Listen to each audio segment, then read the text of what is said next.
to take a survey if you're interested in doing that. So now I would like to go ahead and introduce our speaker. So let me go ahead and do that. So our speaker tonight is Sara Fisher. She is the Executive Director of the International Women's Air and Space Museum. She's going to talk to us today about the history of women in aviation and aerospace, which I'm very much looking forward to. So thank you, Sara, for joining us, and I'll turn it over to you. All right, wonderful. Thank you so much for inviting the International Women's Air and Space Museum to speak with your group this evening. We are very excited too, especially as we are right on the tail end. Just recently ended Women's History Month. I joke that every month is Women's History Month at the museum. So I'm Sara Fisher. As Amy said, I'm the executive director at the museum. And so who are we? So we are a small yet mighty nonprofit museum located inside Burke Lakefront Airport in downtown Cleveland. And, you know, I joke that we are one of the best kept secrets of Cleveland and in Ohio. But our mission is to collect, preserve, and showcase the history and culture of women in all areas of aviation and aerospace. Educate people of the world about their contributions, and inspire future generations by bringing history of these women to life. So one of the ways that you can remember that is, you know, we preserve, we educate, and inspire folks of all ages. We participate in a number of programs like the one tonight with partner organizations, colleges and universities, and corporations. But we have physical displays in our museum, and that is open 7 days a week from 8 a.m. to 8 p.m., 7 days a week. And our offices are open from 8 a.m. to 4 p.m. for researchers. We do offer guided tours if you're interested. And, you know, just to drop by and say hi. We host a variety of events, including an annual free family day, our Dinner with a Slice of History program, where we bring in speakers, which is made possible by Cuyahoga Arts and Culture, a grant through them. Rocket Day in partnership with NASA's Glenn Research Center, and our annual WOW, or Wings of Women STEM conference for high school girls.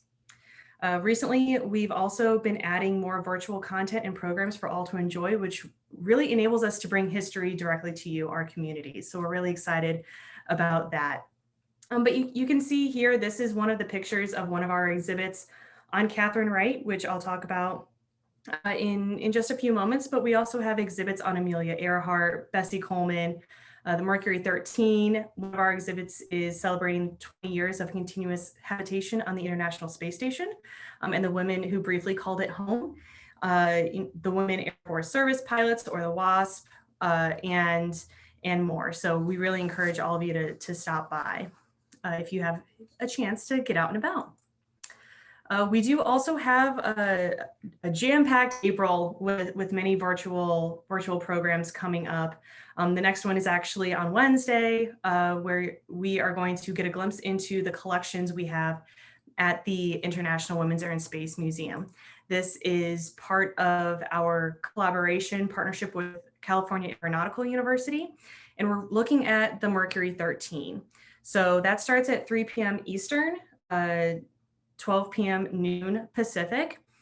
We will have a program next week featuring our one of our trustees and space advisor, Marcy, in partnership with the Armstrong Air and Space Museum on the Mercury Women, the Forgotten Link to the Future. So looking at the Mercury Women, Mercury 13, their lasting legacy on the space program in NASA's Female Astronaut Corps. And to round out April, we are partnering with Lakeland Community College out of Lake County on their Unladylike 2021 series. So this is examining the life, legacy, and impact that Bessie Coleman had on the women who followed her and on the 20th century. So I really encourage everyone, if you're interested in learning more, participating in any of our upcoming events, to check out the events page on our website, which is here on this slide. You are also welcome to email us any questions you may have on any of those upcoming events, but all of these are free and open to the public. But registration, at least for the one this week and the one with Lakeland, the Unladylike, registration is required. The Mercury Women will be streamed live on Facebook. So stay tuned for that. So we are a history and STEM museum. We have our Fay Gillis Wells Research Center there at the museum, where we have over 5,000 biographies on women, pilots, engineers, astronauts, you name it, we odds are have it. But our collections are not just paper biographies. They are personal archives. They are personal, uniforms. We have a number of WASP, Women Air Force Service pilot uniforms, paintings, personal letters and correspondence. So we have a kind of a treasure trove of many different collections items that we actually work to preserve, care for, and also to make accessible to the public so they can continue to learn and everything. So some of the items, some of the photos and things like that we have included in tonight's program come directly from our archives. So if you have any questions on that, you want to research an individual, let us know. We are happy to assist that. So we'll just go ahead and get started. I know I saw some familiar names and or faces before we got started here. So this may be some refreshers for many of you, but also we are constantly updating this as we're researching our collections, researching these women. So I'm really excited to get started here. So to begin, it's important to note that, fascination with air travel and lighter than air isn't something that is just 20th or 21st century specific. We have to really think back to Elizabeth Dibble, who became the first woman to fly in a lighter than air activity as far back as 1784. So this etching on the right-hand side of the PowerPoint slide here is a representation of Tibble's first flight. To put this into context, this was really before the Industrial Revolution. This was before Ada Lovelace was born in 1815, arguably the first female computer. So this is something that people have been fascinated with, and Tibble was able to achieve the accolade of being the first woman in a lighter than air activity.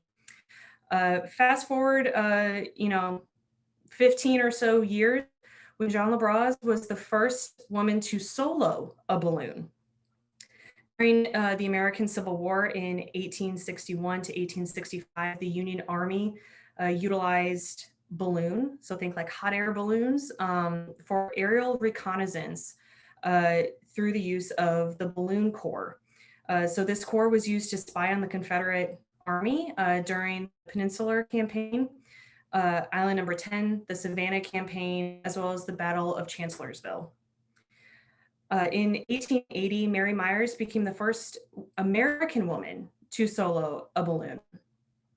By 1903, and the Wright brothers' experiments, Samuel Langley, then the Smithsonian's secretary, had actually received $100,000 from the United States War Department to run similar experiments there at his aerodrome.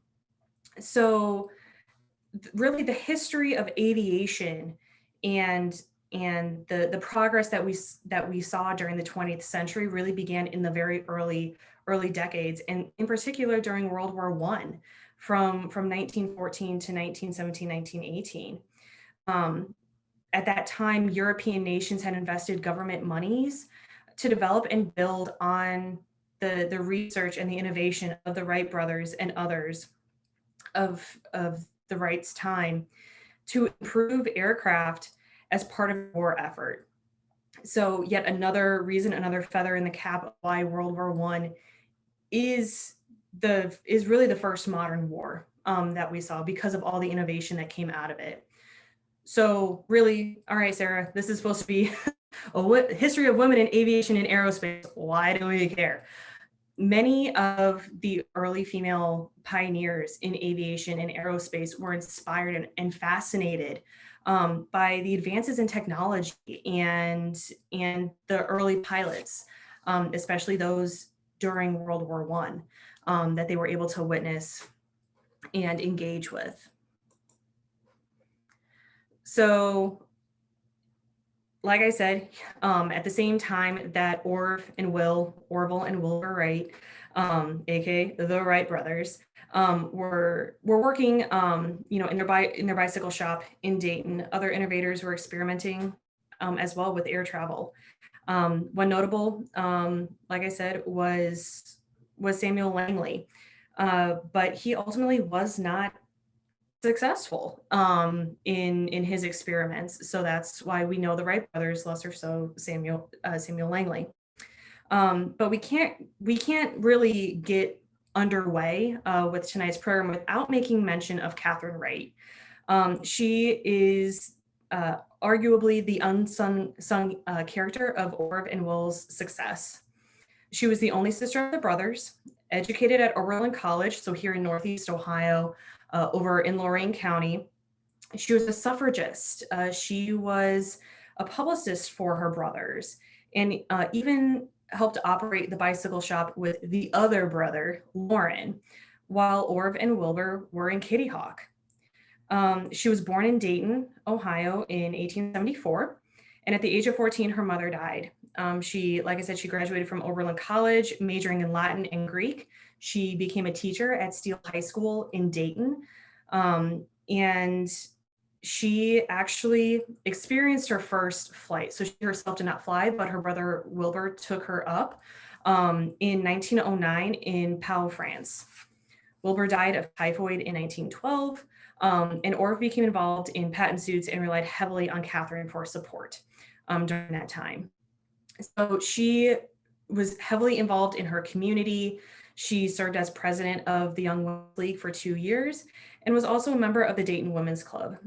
She made financial contributions to the League of Women Voters after the passage of the 19th Amendment and attended meetings as well. So she may not have been a pilot herself, but it shows an example of how women were engaged with early aviation and everything, just through her work with her brothers.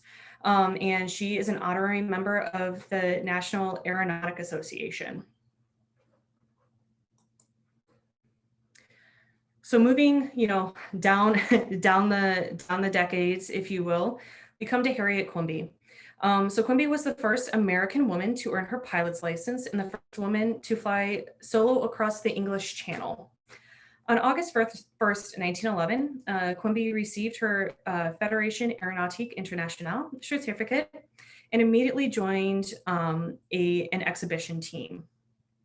She traveled with this team group to Mexico and became the first woman to fly over Mexico City.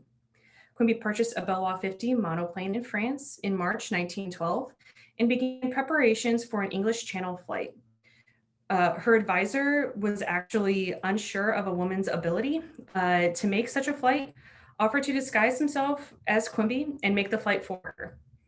I bet you can imagine she refused and flew from Dover, England to Hardelot, France, which was about 25 miles south of Calais, on August 16th, 1912.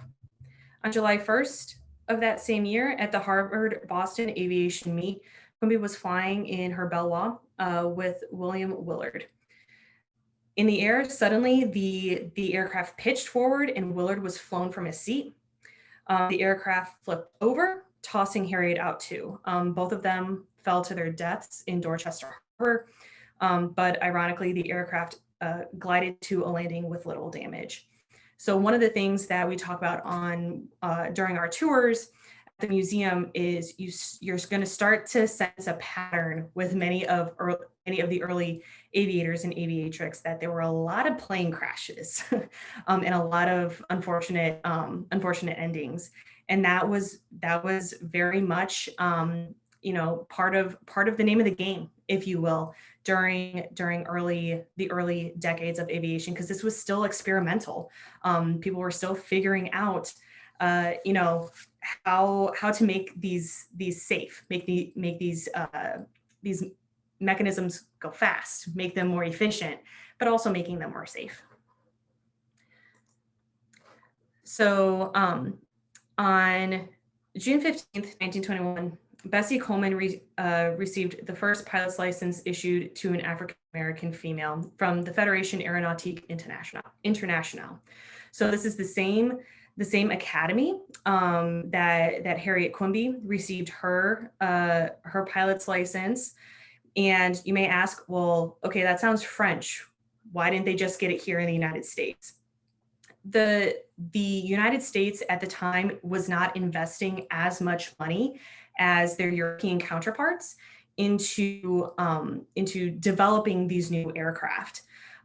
So many of the early aviators went to Europe because there were new aircraft, new devices that they could learn how to operate. So that's one of the reasons why you don't really see until into the 1920s, 1930s, more investment, more development of these flight schools here in the States.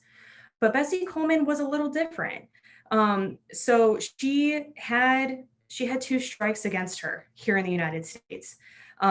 She was a woman of color, and she was also a woman. So she was actually unable to secure training here in the United States, and was really forced to go to Europe to get her license.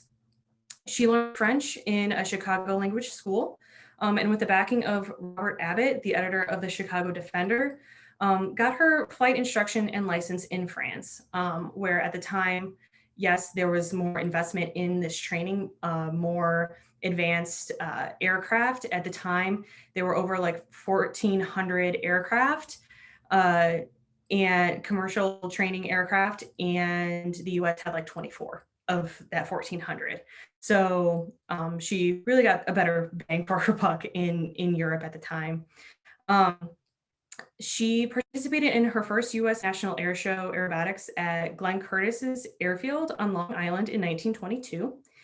And it's important to also note that the idea of an air show and air race came about in 1920, so 2 years before Bessie's participation, which came to the United States along with European Joseph Pulitzer, and found its way here to Cleveland in 1929. Again, why Cleveland? According to our friends at the Cleveland National Air Show, they note that there is a direct tie to the significance of both local civic, municipal, industrial, and military support here in Northeast Ohio and in Cleveland, as well as the establishment of Hopkins Airport in 1925, which was one of the first modern airports. So these shows consisted of, demonstrations, parachutists jumping, and even closed course pylon races and cross country races. So that's the type of show that we're talking about that Bessie participated in first in 1922. Her ultimate goal was to establish a flying school for African Americans. And in 1925, she moved to Houston and performed throughout the South, drawing multicultural crowds. She had nearly reached her goal of opening this school when on April 30th, 1926, she went up for a practice flight for a May Day celebration in Jacksonville, Florida. And 10 minutes into the flight, her Curtiss Jenny biplane, piloted by her mechanic and publicity agent, William Hill, went into a nosedive and flipped. Coleman, who was not fastened in with her seatbelt, was thrown from the plane and plunged to her death. So she was still a young woman when this happened, but her legacy lived on. Her legacy went on to inspire others who came after her, including Cleveland-born parachutist Dorothy Darby, Willa Brown, and many, many more, even astronaut Mae Jemison. So Bessie was a contemporary of someone, everyone knows her name, helps when you marry a publicist, but Amelia Earhart. So Amelia was actually one of the founding members of the 99s organization, an international organization of women pilots, and served as their first president. She was the first woman to cross the Atlantic in 1928 as a passenger, and the first woman to fly solo across the Atlantic in 1932. So there are accounts that she received her pilot's license within like a year that Bessie Coleman did. But we know a lot more about Amelia because unfortunately it helps when you disappear and you have a mystery following you almost a century later. So in 1937, she began her round the world flight in group loops while taking off from Hawaii, badly damaged her landing gear on her plane. Our museum actually has a piece of that damaged landing gear. Many of our volunteers, many of our docents like to tell the story that, you know what, it just disappeared. It just kind of hung out here and then wound its way to a museum. So I'm sure all of you are familiar with Amelia, so I won't go too deep into her story. But one thing that she did do early on was participate in the 1929 Women's Cross Country Air Derby. So it became nicknamed Powder Puff Derby. So Amelia was one of more than 20 women who participated in the first Women's Air Derby, which took off in 1929 from Santa Monica, California. And on August 26, 1929, 20 women crossed the finish line. Nicknamed the Powder Puff Derby, since Will Rogers reportedly saw women applying their powder after landing at one of the checkpoints to cover the grease and dirt from flying. Amelia placed 7th in the Derby behind Clevelander Blanche Noyes, who placed 4th, and Louise Thaden, who placed 1st overall.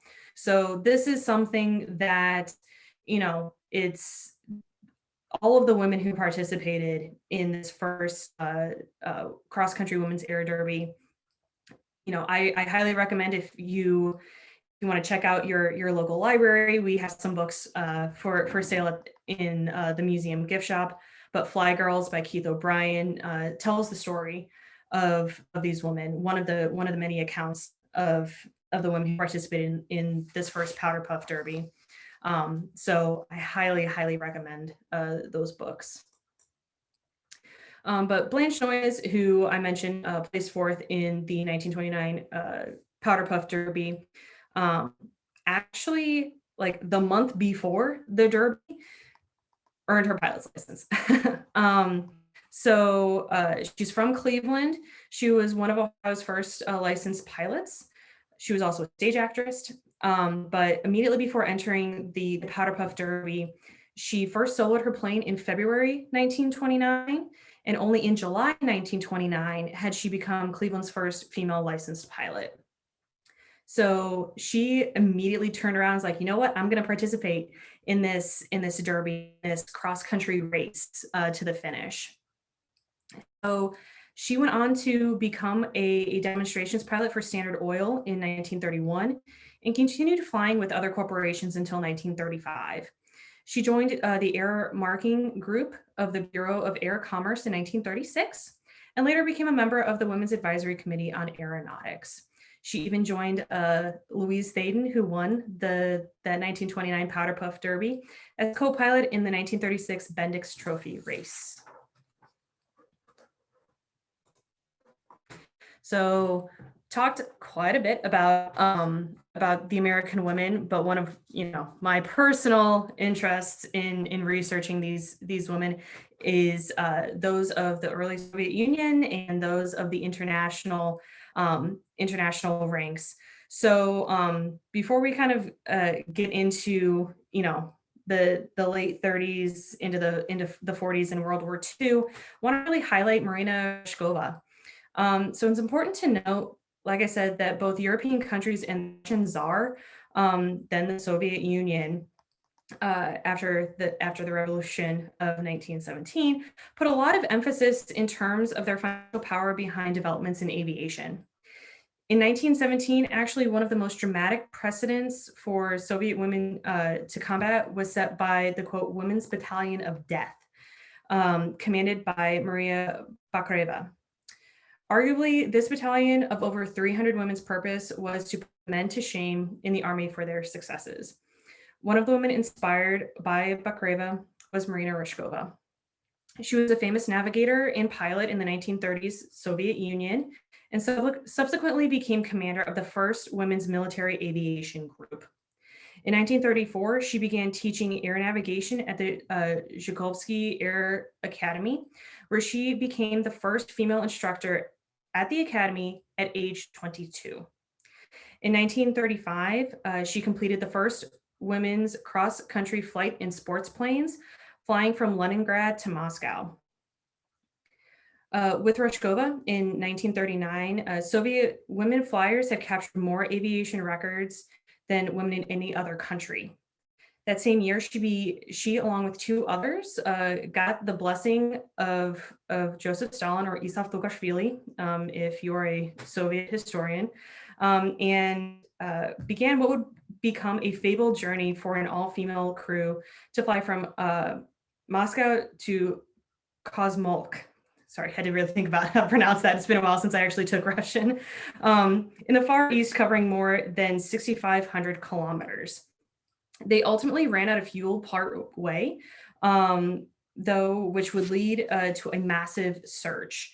All women survived. Ryzhkova is credited with inspiring many new female aviatrix. So you can see here in this image, the three women who were participants in the flight of the Rodina, which means Russia. So yeah, and Marina Ryzhkova went on to really have an influence during World War II, which is our segue here. So no one can talk about World War II unless you really start talking about Jackie Cochran. So at the time of her death in 1980, Jacqueline Cochran held more speed, altitude, and distance records than any other male or female pilot in aviation history. She grew up in poverty in the Florida Panhandle and left her job in the cotton mills when she was 10 for a live-in position at a beauty salon. By the early 1930s, Cochran worked her way up to beautician at fashionable Antoine's in the Saks Fifth Avenue stores in New York City and Miami. Cochran then established her own cosmetics company and learned to fly at the suggestion of her future husband / millionaire, Floyd Oldham. In 1932, she received her license after only 3 weeks of lessons and immediately pursued advanced instruction. Cochran set 3 major flying records in 1937 and won the prestigious Bendix race in 1938. In 1941, Cochran selected a group of highly qualified female pilots to ferry aircraft for the British Air Transport Auxiliary, or the ATA. In 1942, Cochran, at the request of Army General Henry Hap Arnold, organized the Women's Flying Training Detachment, or the WFTD, to train civilian women pilots in anticipation of a shortage of military pilots during the war. So Jackie was also the first woman to break the sound barrier. Shown on the left here is Jackie with Chuck Yeager, the first to break the sound barrier. So the WFTD that Jackie helped to establish was merged with Nancy Love's Women's Auxiliary Ferry Squadron, or the WAFs, to form the Women's Air Force Service Pilots, or the WASP. Reminder, no S, and I realize, sorry for the typo in this slide. I've done this how many times and I just now realized it, sorry. Cochran was the director of the WASP. From 1943 to 1944, 1,074 women trained and flew over 96 million kilometers, or 60 million miles, ferrying aircraft, towing targets, and performing other administrative flying duties. The WASP was expanded in 1944, but they were given a retroactive military status in 1977. So we have here this cute little figure in kind of the bottom right of the slide. Fifi, as I lovingly call her, is Fifi Nella. So Fifi Nella is a Disney character And if you have visited the National Museum of the United States Air Force or many of the other Air Force aviation museums, you may have seen World War II bomber jackets featuring many Disney characters, mostly like Donald Duck, because Donald Duck, it was a very popular character, still is. But the Women Air Force service pilots, they were, many of them were smaller in stature, but they were not afraid to fly like the B-29 Super Fortresses. And they asked Disney, hey, can we use Fifi Nella as our mascot? And Disney said, sure. So they loaned Fifi to the WASP. If you come down to the museum, we actually have one of our recent donations, the bomber jacket, which features Fifi on the left shoulder there. So she is a character in a Disney cartoon, the only female gremlin to keep track of like all the men in check. So it was very, very appropriate for the WASP to have Fifi there. So other contemporaries, so the WASP were not the only women in war. They were flying different missions domestically in trainings and things like that. But by comparison, during World War II, the Soviet Union was, as historian Dr. Raina Pennington notes, quote, unique in world history in its use of large numbers of women in combat. During both world wars and its civil war, women fought on the front lines. By the end of 1943, more than 80,000 women were in military service, or about 8% of the Red Army's military. Women pilots in other countries flew military aircraft like the WASP, like we just talked about here in the US, and the ATA in the United Kingdom. Those women were more so relegated to the support roles. They performed ferrying, testing, and training functions and took the risks associated with those duties. And some were also fired upon by enemies. But only the Soviet Union, the Soviet women pilots could actually fire back, drop bombs, and engage in air combat. Marina Ryshkova, who we talked about before we really started talking about World War II here, is credited with convincing Stalin to establish 3 all-female bomber regiments, earning her the nickname of Mother of Night Witches. Now, I wonder who actually started assigning the Mother of Night Witches, because I'm getting a little bit of Game of Thrones inspiration here. But no doubt, these women, the Noctexan or the Night Witches, as the 588th would become known, would cement their stance in history alongside the US's Women Air Force service pilots. One account of the Night Witches is that they actually got secondhand aircraft from the all-male bomber regiments that many times were old, they were faulty, they weren't as reliable, so they had to drop the bombs by hand at night, especially. But they became notorious for driving the Nazis crazy on the Eastern Front. So we would also be remiss if we also didn't acknowledge the role of Rosies and what they played in the war effort during World War II.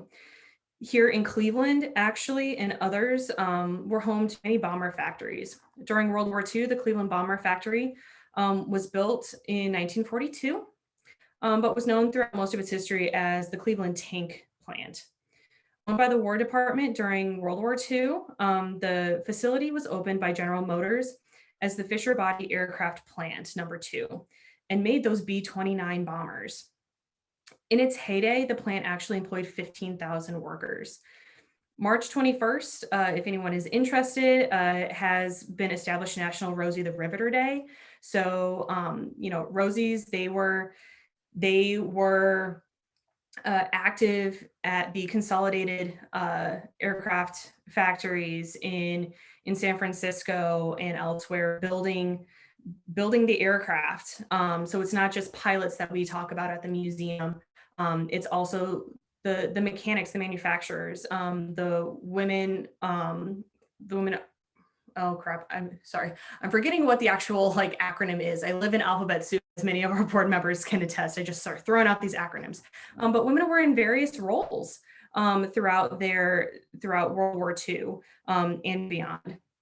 So there are numerous books, firsthand accounts. One that I would actually recommend isn't necessarily about the Curtiss-Wright cadets here, where you see here on the slide, 700 cadets through 7 universities, with plants in Buffalo, Columbus, and Louisville.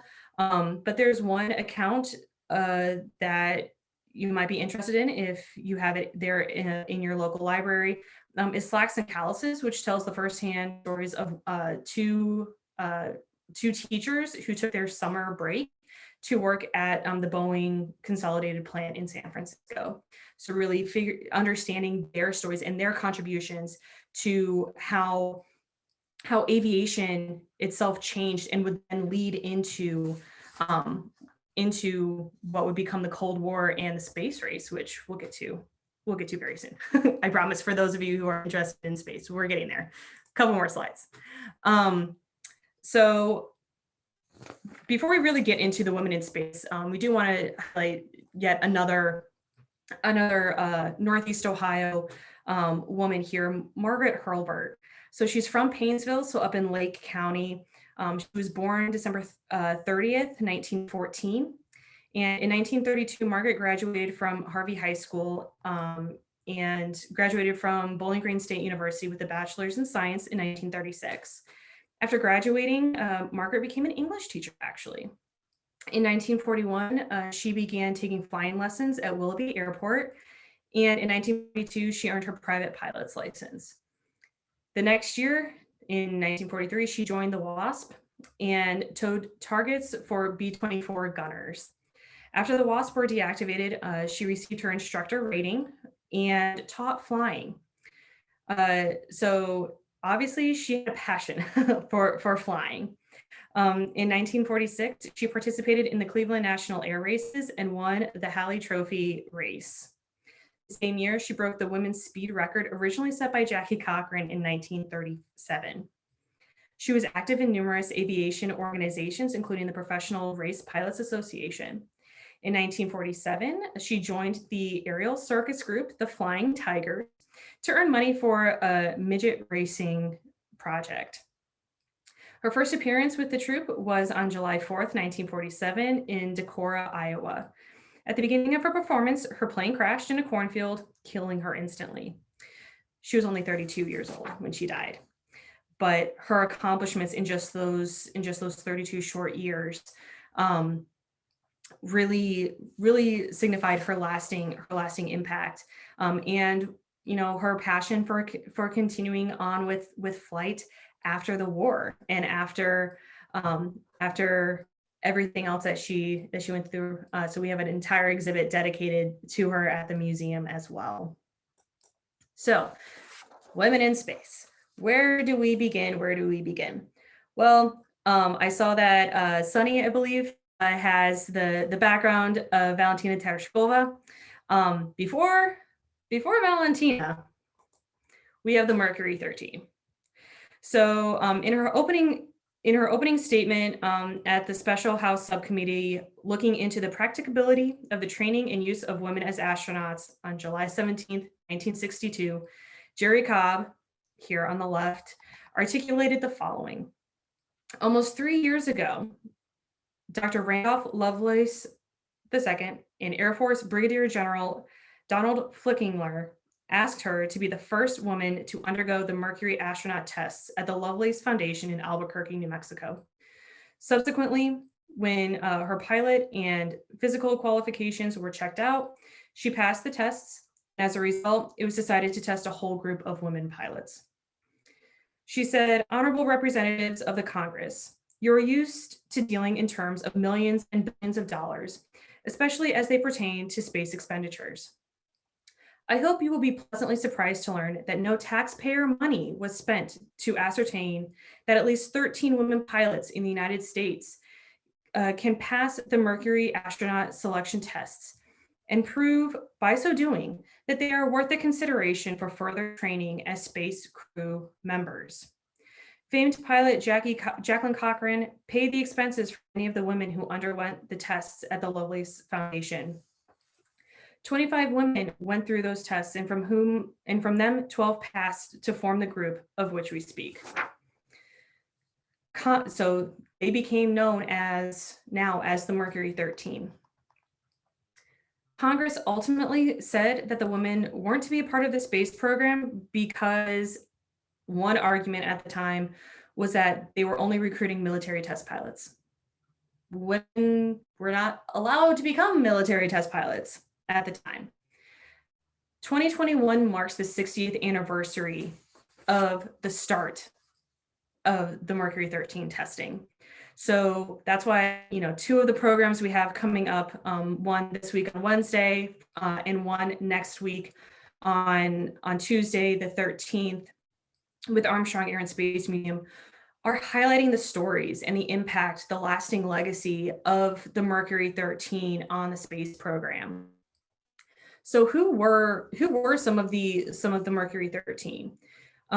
So I'm not going to give too much away because we have that program on Wednesday highlighting many of their collections and accolades after this testing. But one of them was Myrtle Cagle. She was a WASP, and she was 38 years old when testing began.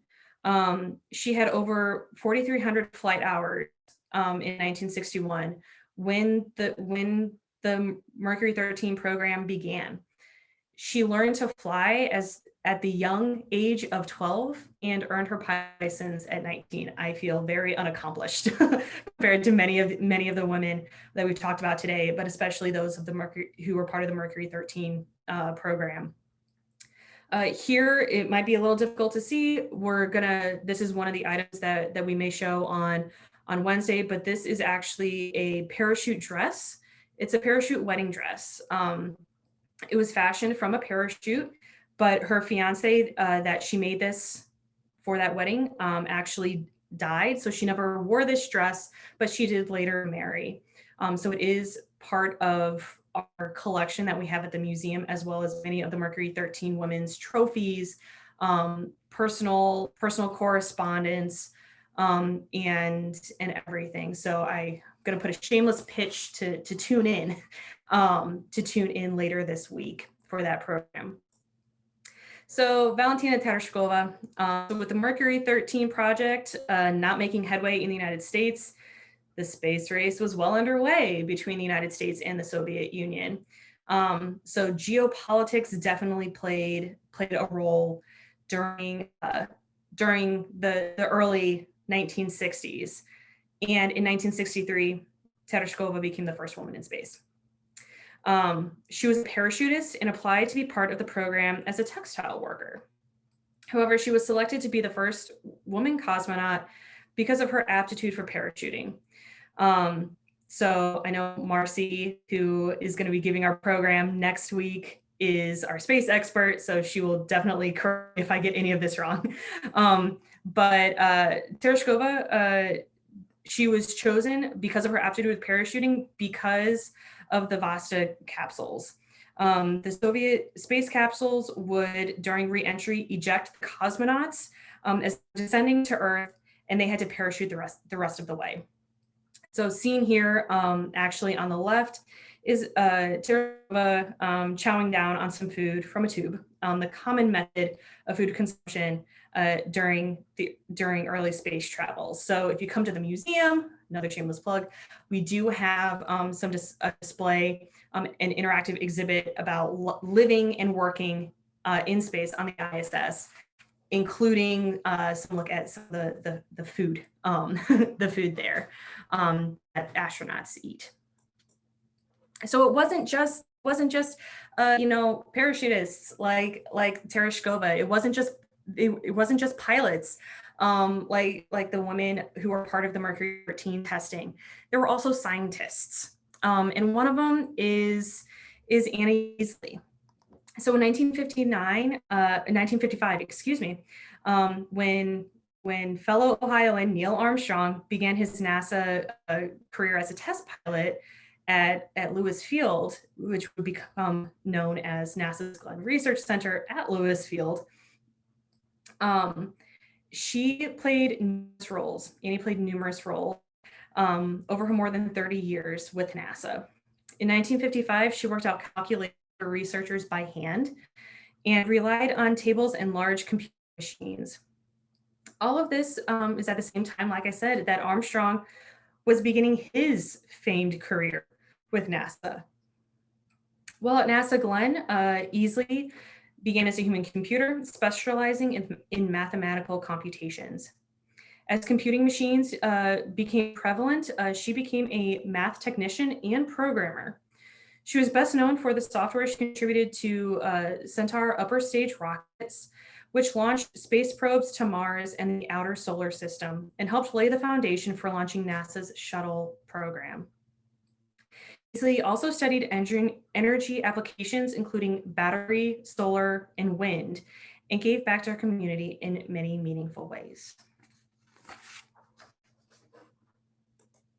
So fast forward to 1983. Yes, 1983. Sally Ride earned her PhD in physics from Stanford in 1978 and was selected in NASA's 1978 astronaut class, the first group to include women and African Americans. She became the first American woman in space aboard the shuttle Challenger. She flew 2 more space shuttle missions on Challenger, with her second ride in 1984, including fellow classmate Dr. Catherine Sullivan. That was the first flight to include 2 women. She was also the only person to serve on both the Challenger and Columbia accident investigation boards. She was a Capcom for those first shuttle missions before she was selected to fly. So Mae Jemison, we talked about Bessie Coleman. Well, Mae Jemison really credits Bessie and the many trailblazers who came before her as well. She joined the Peace Corps in 1983. And once Sally Ride became the first American woman in space, she decided to apply to the astronaut program. She applied in 1987 after the Challenger accident in 1986 that paused the acceptance of new applicants. She was one of the 15 chosen out of 2,000 applicants.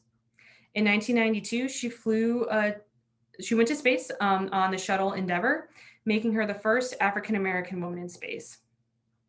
She is a medical doctor and she only served 1 mission, but this is one of my favorite trivia questions.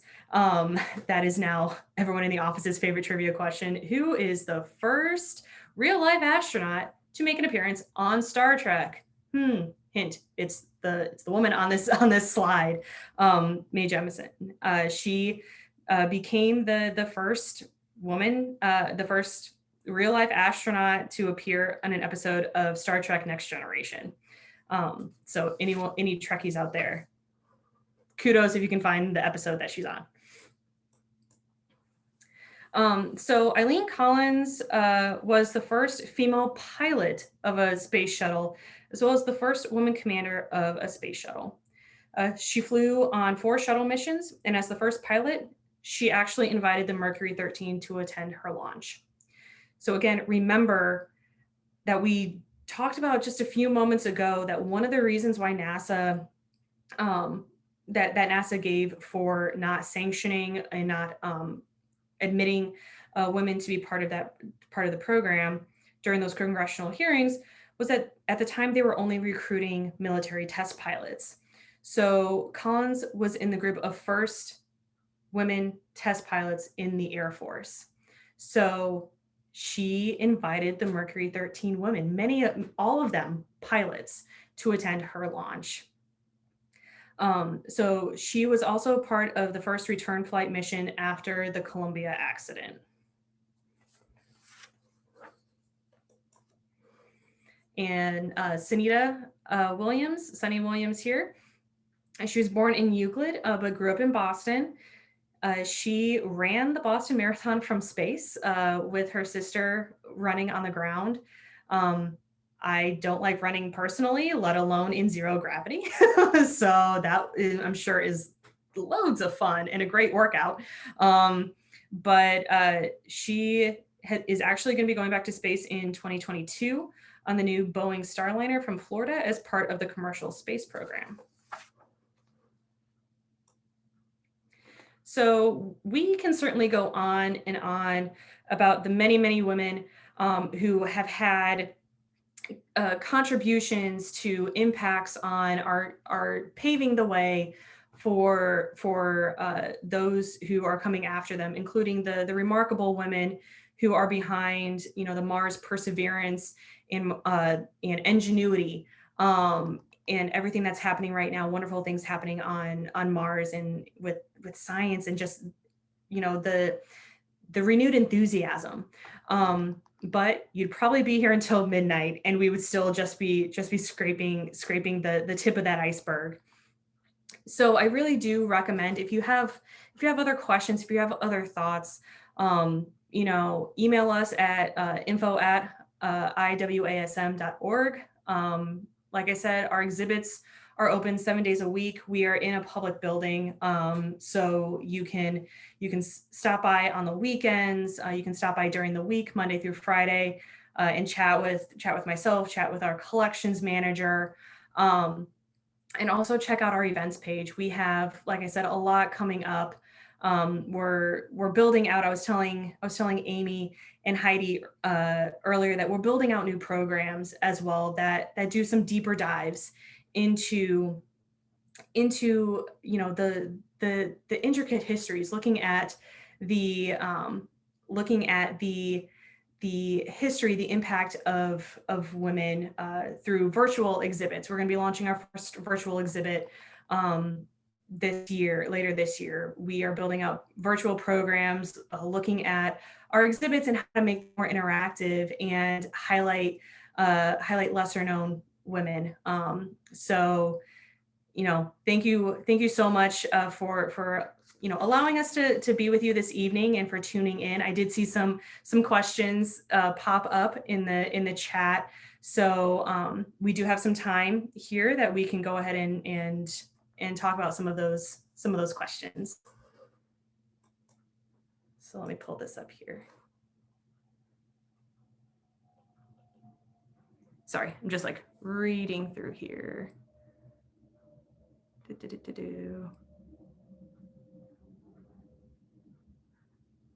So a night witch. Elizabeth asked a night witch ? So a night witch, a Nacht Texan, that is the translation. So the in the Soviet Union during World War II, there were 3 all-female bomber regiments. So the night witches is associated with the 588th. So they were flying at night. There were also like day witches. So it was a little bit more, the night witches are the ones that have a lot more notoriety to them, because it was a little bit more difficult for folks to see and to engage and defend themselves. So that's where the term night witch comes from. It's because the Nazis would refer to them as the Nacht Hexen. So night hexen witches. So doing a little translation there. So there are a few different books that I brought up, Janice. So one of them is Fly Girls, written by Keith O'Brien. And the other was Slacks and Calluses. And I am blanking on the titles at the moment, or the authors at the moment. But if you look up Slacks and Calluses, World War II, the authors will come up. It was published by the Smithsonian, actually, a number of years ago. Oh, and thank you, Marcy, for throwing out the Flying Into Yesterday. Awesome. Yeah, the San Francisco plant, sorry, Janice, is about the Slacks and Calluses and the Boeing Consolidated.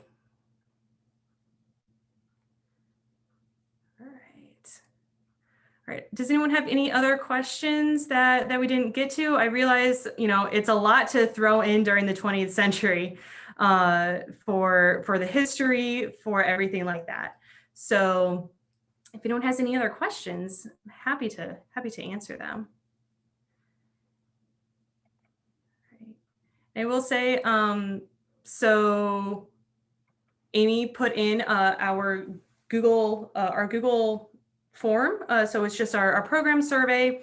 If anyone would take a moment to fill that out, that would be wonderful. We are wanting to build out more of these programs and better serve our community, better understand interests and everything. So please take a moment. It'll only take maybe about no more than 3 minutes, I promise. Trying to keep things simple for everyone.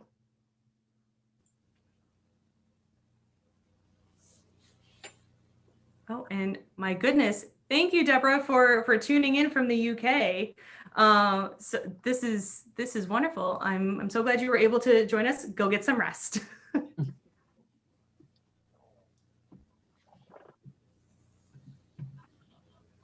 Wonderful. All right. Well, I will go ahead and stop sharing my screen as well.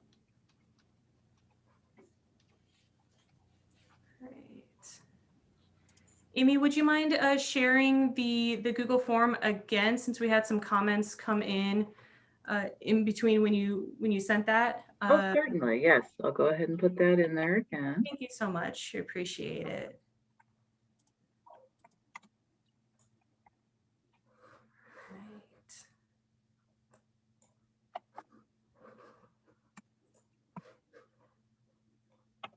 All right. There we are.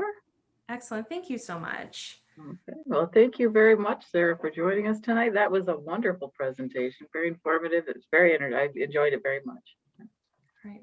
Well, I'm glad. And like I said, we do have those other programs coming up. So if you have time at 3 p.m. Eastern Standard Wednesday, we will join our collections manager to look at some of our collections items around the Mercury 13. And next Tuesday at 7 p.m. streamed on Facebook Live in partnership with the Armstrong Air and Space Museum. Our space advisor and trustee, Marcy Frumker, will talk about the lasting legacy of the Mercury 13 that evening. So especially those of you who are interested in space, tune in for those next two programs.